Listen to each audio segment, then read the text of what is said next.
everyone, welcome to the MCQ video lecture series. In today's video, I am going to share some MCQs from first lesson, that is the last lesson from book Flamingo. In this video, I am going to discuss some very important MCQs that can be asked in your exam based on this very first chapter named The Last Lesson, written by Alphonse Daudet. So let us start today's video. The question number one: who is the author of the story The Last Lesson? Option A, Annis Young. Option B, Alphonse Daudet. Option C, William Douglas. Option D, Louis Fisher. So the right option is option B. Alphonse Daudet is a French writer and also the author of this story. Next question is question number 2. The story The Last Lesson is set during which historical event? If you read the introductory part of this lesson, in that introductory part, this is mentioned the historical event. A. The French Revolution. Option B, World War One. Option C, the Franco-Prussian War. And option D, the Napoleonic Wars. So the right option is, answer is option C, the Franco-Prussian War is the background of this story. Moving to next question, and this is the option, the Franco-Prussian War 1870-71. So you can also remember the date of this particular war. It can be asked in your exam 1870-71, in which Prussia defeat France and occupied two districts. Next question is, which two French districts were ceded to Prussia in the story? Two district जो हैं, दो district इस story में बताया गया है जो कि प्रशिया ने फ्रांस के ऑक्यूपाई कर लिए थे, जिनको अपने अधिकार में ले लिया था. तो वो डिस्ट्रिक्ट जो है वो कौन कौन से थे? ये बहुत ही इंपॉर्टेंट क्वेश्चन है, ये एग्ज़ाम में आपसे पूछा जा सकता है. Option A, Paris and Marseille. Option B, Alsace and Lorraine. Option C, Lyon and Bordeaux. And option D, Brittany and Normandy. So the right option is option B, Alsace and Lorraine. Please remember these two districts. This question is very important. Moving to our next question, question number 4. Why was France in great dread of a scolding at the beginning of the story? Great dread of a scolding, बहुत ज़्यादा जो डर था French को story के आरंभ में, जो बिगिनिंग में वो क्यों डरा हुआ था?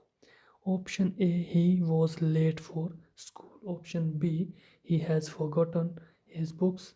Option C, he had not prepared his lesson on participles.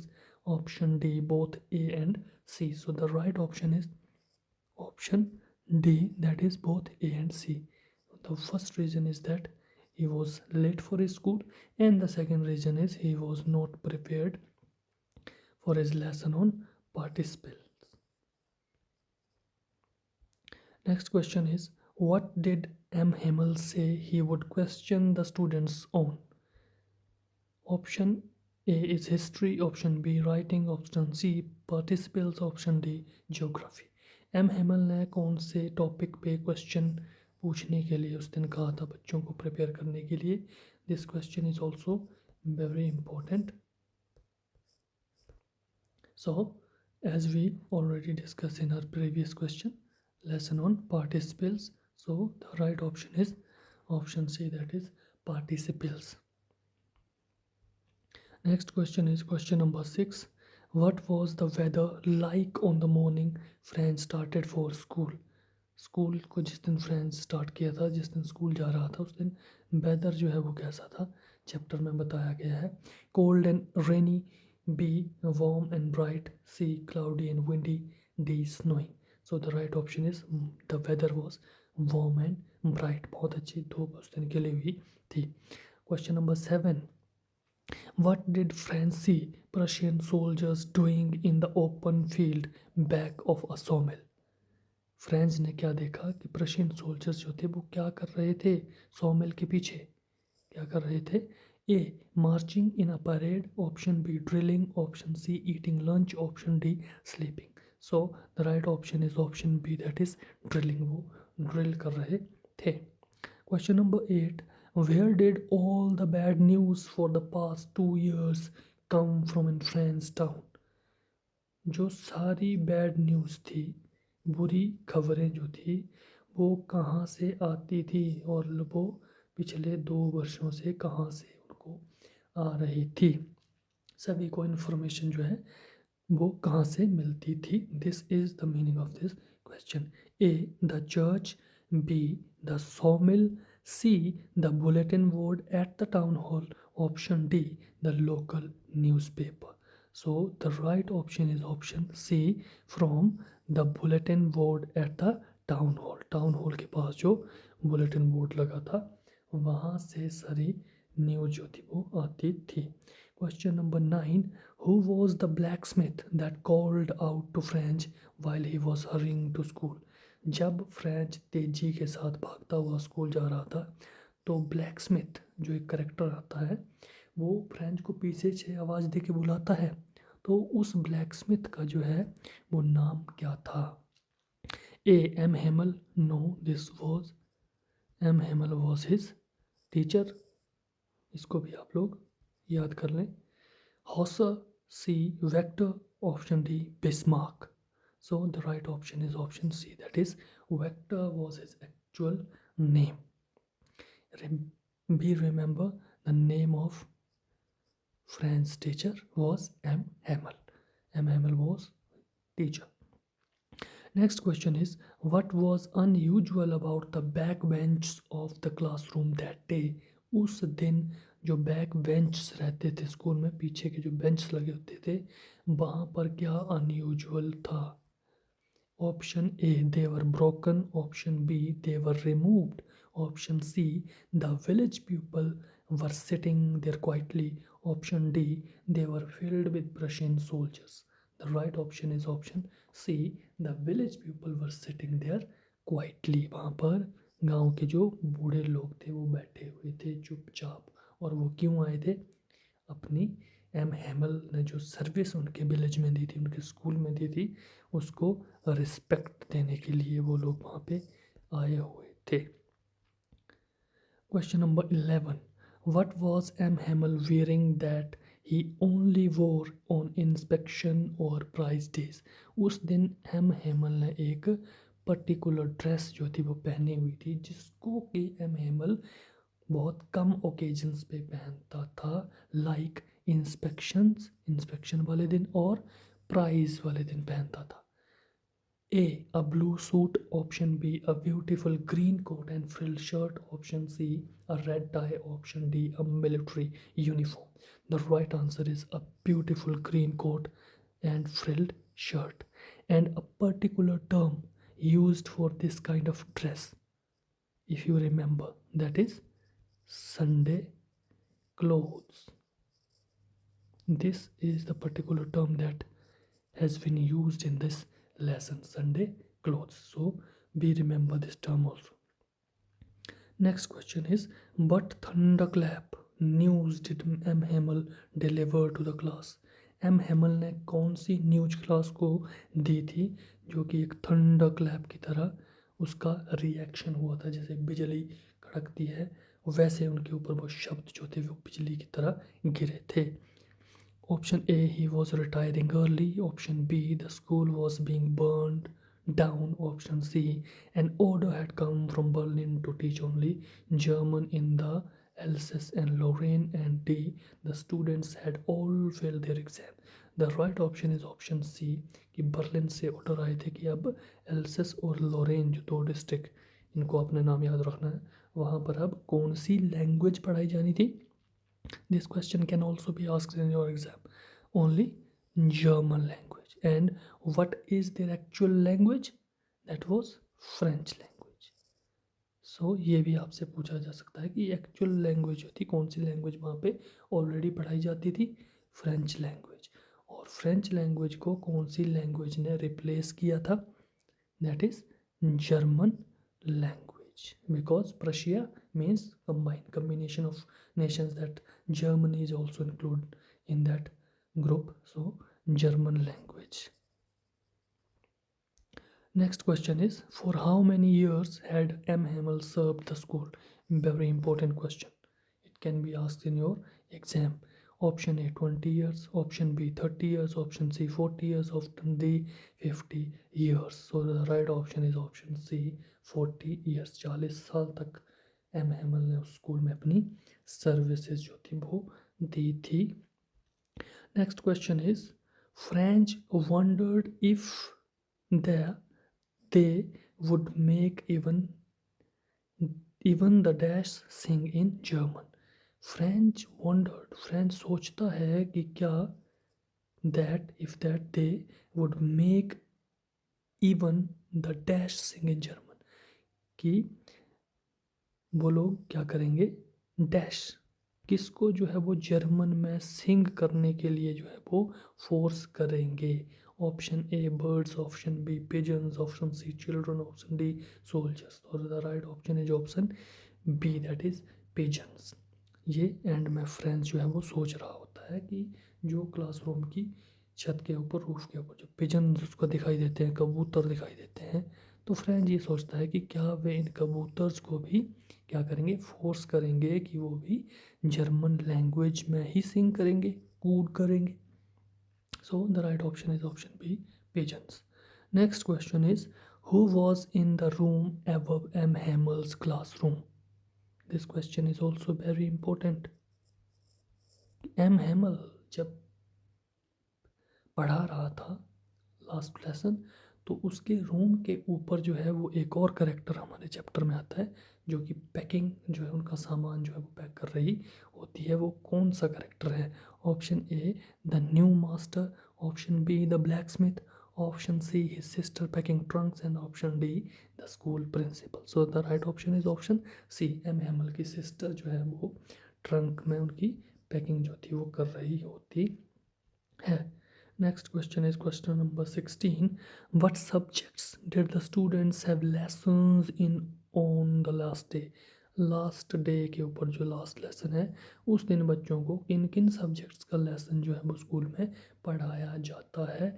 और इनकी आपने क्रोनोलॉजी जो है वो भी याद कर लेनी है कि पहले कौन सा लेसन आता है, दूसरा कौन सा लेसन था. So A grammar, writing, history and chanting, alphabets. Option B math, science and music, option C German, French and Latin, option D geography and art. The right option is option A German, then writing, then history and then chanting और alphabets का lesson होता है. Next question is, at what time did the church clock strike to signal the end of the lesson? Church की घंटी जो है वो एक टाइम पे बजती है, एक टाइम जो है वहाँ पे होता है जिसका कि सिग्नल होता है, जिससे ये पता चलता है कि अब जो लेसन है या स्कूल जो है दैट इज़ ओवर, उस स्कूल ख़त्म है, छुट्टी हो गई है. 10 o'clock, 11 o'clock, 12 o'clock, 1 o'clock. Right option is option C, 12 o'clock. Next question. What did M. Hamel write on the blackboard in large letters? And में M. Hamel जो है ब्लैक बोर्ड के ऊपर कुछ लेटर्स जो है वो लिखता है लार्ज लेटर्स में, बड़े बड़े अक्षरों में. वो कौन से लेटर्स थे? बहुत ही इम्पोर्टेंट क्वेश्चन है, इसको ज़रूर आप जो है वो ध्यान से देखें.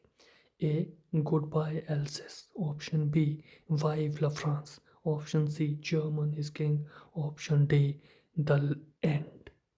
The right option is option B vive la France. B remember this term, vive la France. ये जो है वो एम हैमल एंड में ब्लैक बोर्ड के ऊपर लिखता है. Next question is, what does vive la France mean? This question is also important. ये भी एग्जाम में आपसे पूछा जा सकता है कि जो alphabets M Hamel blackboard के ऊपर लिखता है वाइव ला फ्रांस, उसका मतलब क्या है? France is defeated, option B long live France, option C France is beautiful, and option D travel to France. The right option is Option B, long live France. Next question, what was the name of the river French mentioned going to sliding on? एक river जो है वो बीच में French जो है mention करता है जहाँ पे वो मछलियाँ पकड़ने के लिए और स्लाइड करने के लिए जो है वो जाता है. The Seine, the Rhine, the Saar, the Danube. Option B is the option C is the right answer, the Saar river. This river is mention, एक नदी जिसमें वो जाता है. Question number 21. What was the old primer that Hauser brought? Old primer, पुरानी सी जो किताब है, जो कि वो किसकी किताब थी जो ओल्ड हॉसर जो है वो स्कूल में लाया था? A history book. Option B, a basic reading text book thumbed at the edge. Option C, a German dictionary. Option D, a Bible. The right option is option B, a basic reading text book. Alphabet की book है ये, जो कि किनारे पे क्या होती है, बहुत ही डर्टी होती है, फटी हुई होती है, निशान होते हैं उसके ऊपर. Next question is question number 22. Who was Fran's teacher? This is the question. What is Fran's teacher's name? Fran's teacher is M. Hamel. So right option is option B. Next question is, what order had come from Berlin? Berlin से क्या orders आए थे, क्या आदेश आए थे? To close schools, to teach only German, to replace teachers, to stop education. Right option is option B. This question is also important, to teach only German. कि अब else's और लोरेन के जो स्कूल है वहाँ पे जर्मन लैंग्वेज ही पढ़ाई जाएगी. ठीक है जी. कौन से district? Alsace and Lorraine. Language याद रखनी है आपने, कौन सी लैंग्वेज पढ़ाई जाएगी और कहाँ पढ़ाई जाएगी. एल्सेस एंड लोरेन वो याद रखना है. कौन सी लैंग्वेज को रिप्लेस करेगी वो याद रखना है. कौन सी लैंग्वेज की बात की है? French language. Next question is, what book did Hauser bring? Hauser जो है वो कौन सी बुक लेकर के आया था? ये हमने अभी ऑलरेडी डिस्कस किया है. A grammar, B history, C old primer, option D newspaper. Right option is option C, old primer. Next question is, what lesson was taught after grammar? So this is the question. Chronological, जो मैंने ऊपर बात की थी, chronology आपको पता होनी चाहिए. History, writing, geography, maths. So right option is option B, writing. Grammar के बाद उसने क्या पढ़ा था? राइटिंग उनको पढ़ाई गई थी. Option question number 26. What kind of ruler did M Hamel have? ये क्वेश्चन ऐसे भी पूछ सकता है कि what M Hamel hold in his arms और under his arms. M Hamel ने कौन सी चीज़ को पकड़ा हुआ था? Then right option is ruler. उसने एक डंडा लिया हुआ था. और ये ऐसे भी पूछा जा सकता है कि वो जो रूलर है वो किस तरह का था, किस टाइप का था? A wooden, B plastic, C iron, D steel. Right option is option C, iron ruler. So these are some important MCQs that I have discussed in this video. I hope you guys are enjoying this video, and please remember or write down all the MCQs and be prepared before going to your exam. I don't think there is any question that can be asked in your exam that I have not included in this video. Hopefully you will get questions in your exam from these videos only. In my next video I will discuss the second chapter, that is Lost Spring. So keep watching and please share this video, and also subscribe my channel and hit the bell icon so that you can get the notification of upcoming videos. Thanks for watching. Be prepared with your exam. All the best.